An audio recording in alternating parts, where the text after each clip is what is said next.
When you pass a European truck on the motorway, it is easy to see only the vehicle.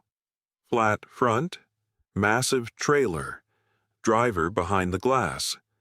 But behind that windshield, someone may be carrying an entire life in a space smaller than most bathrooms. People often assume truckers simply sleep there because it is cheaper or more convenient. That is only part of it. The real story involves strict road laws, missing parking spaces, hidden kitchens, paid showers, and a weekly rest rule that changes everything. Subscribe for more documentary-style stories like this. Here's what actually happens when a truck cab becomes home. The cab is legal until the weekend. Here is the part most people never expect.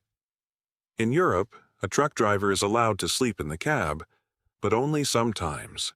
Daily rest periods can legally happen right there behind the wheel, with the curtains shut and the engine off.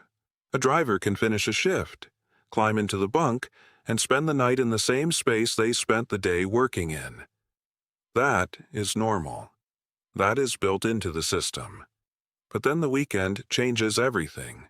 Under EU rules, the regular weekly rest period, usually at least 45 hours, is not supposed to be taken in the cab. On paper, that rest has to happen in proper accommodation, with a real bed and basic facilities. Employers are also expected to organize work so drivers can return home, or at least to their operational base, on a regular cycle. So suddenly, the same bed that was legal on Tuesday night becomes illegal on Saturday. And that creates a strange contradiction. The cab is good enough for sleep, until the law decides it is not. In theory, the company pays for a hotel or gets the driver home. In practice, routes are messy, schedules slip, and parking areas are full of trucks with curtains closed for the weekend anyway. So the question is not just where drivers sleep. It is where the law expects them to sleep, and what actually happens when the road does not cooperate. A 5-square-meter home built by law from the outside. A European truck cab does not look like a place anyone could live in for weeks. It looks too short, too flat, too boxy. That shape is not an accident. It is a legal consequence. European truck design has been shaped by strict length limits, with combinations like articulated vehicles and road trains capped so that as much space as possible can go to cargo, not to the tractor unit. Every extra centimeter given to the cab is a centimeter lost from the trailer. So engineers had to compress the outside without making the inside unlivable. That is why the engine sits under the cab instead of in a long hood like many American trucks. And that one design choice changes the entire living space. No long nose, no giant front end. In many models, no bulky engine tunnel cutting through the middle of the floor. The result is a flat floor cabin where a driver can actually stand up, turn around, change clothes, and move from seat to bunk without climbing over a hump. That matters. Inside, the space is engineered like a tiny apartment with truck-sized priorities. A proper bunk, storage overhead and under the bed, a fridge or cooler, power outlets, climate control systems that can keep the temperature stable while parked.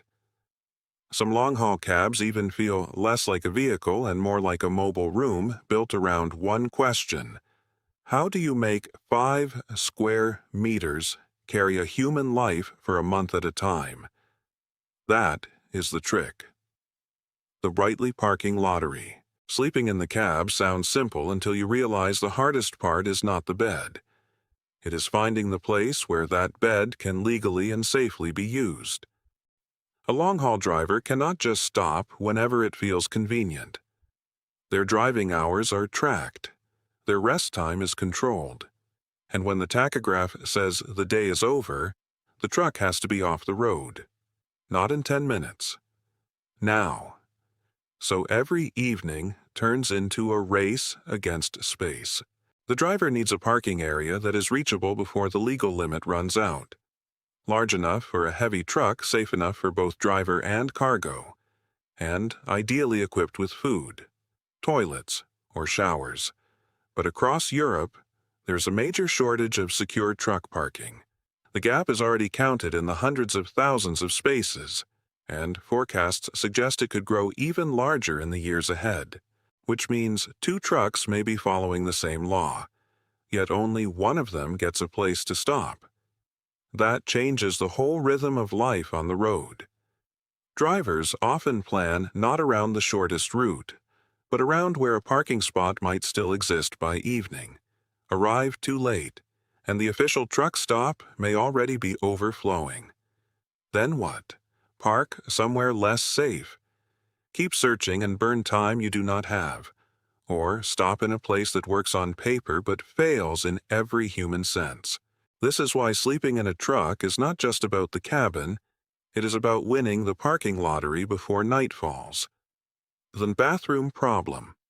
Nobody advertises. This is the part glossy brochures tend to skip. A modern European truck cab can offer a surprisingly good bed, decent storage, heating, cooling, and even a fridge. But what it usually does not offer is a toilet or a shower. So the moment the curtains close and the parking brake goes on, the limits of that tiny home become very real. During the day, drivers can use service stations, rest areas, warehouses, or truck stops. At night, the situation gets harder. If a driver wakes up at 2 a.m. and needs the bathroom, there is no private ensuite waiting a few steps away. There is a dark parking area, bad weather, and a walk across rows of trucks toward whatever facilities exist, if they exist at all. In better truck stops, there may be hot showers, toilets, food, and internet. EU standards for secure parking areas now aim to include exactly those basics. But standards and reality are not the same thing, especially when safe parking remains in short supply. That is what makes life in the cab feel so different from life at home. The sleeping part is well designed. The hygiene part is often improvised. Some drivers carry wipes, bottles of water, extra towels, portable solutions, or a whole personal routine for nights when proper facilities are unavailable. None of it is glamorous, but it is practical. And for someone living on the road for weeks, practicality beats comfort almost every time. The kitchen hidden behind the driver's seat. Most people imagine truck drivers eating whatever is fastest: gas station sandwiches, vending machine snacks, greasy meals at motorway stops. And yes, that still happens. But inside many European cabs, there is a quieter reality. Tucked behind the driver's seat or under the bunk is the beginning of a tiny kitchen. A fridge or cooler, a microwave in some setups, a kettle, maybe an induction plate, maybe a gas stove used outside when the weather is decent. It is not a chef's kitchen, but it is enough to turn the cab into a survival system. There's a practical reason for that. Eating on the road every day is expensive, and drivers are away for long stretches. 2 weeks out can mean dozens of meals. 3 or 4 weeks turns food into a logistics problem. Some drivers leave with containers of homemade meals, fruit, bread, and supplies packed for the first few days. After that, the route decides the menu.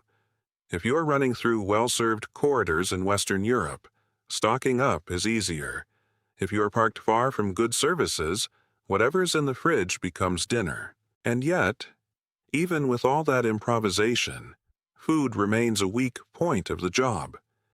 Research on long-haul drivers passing through Germany found that most had some form of cooling equipment. Many had cooking gear, and those tools clearly shaped what they ate. But the same data also showed a harsh health pattern.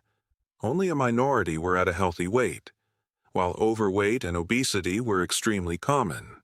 That is the contradiction. The cab gives drivers the tools to eat better. The road keeps making that difficult. So the next time a flat-nosed truck rolls past you on a European highway, remember what is hidden behind that windshield: a bed, a kitchen, a schedule, a parking gamble, and a person trying to make 5 square meters feel like home. Click the next video to uncover another hidden story from everyday life. Like, subscribe, and tell me in the comments if you could live this way. Thanks for watching, and I'll see you in the next video.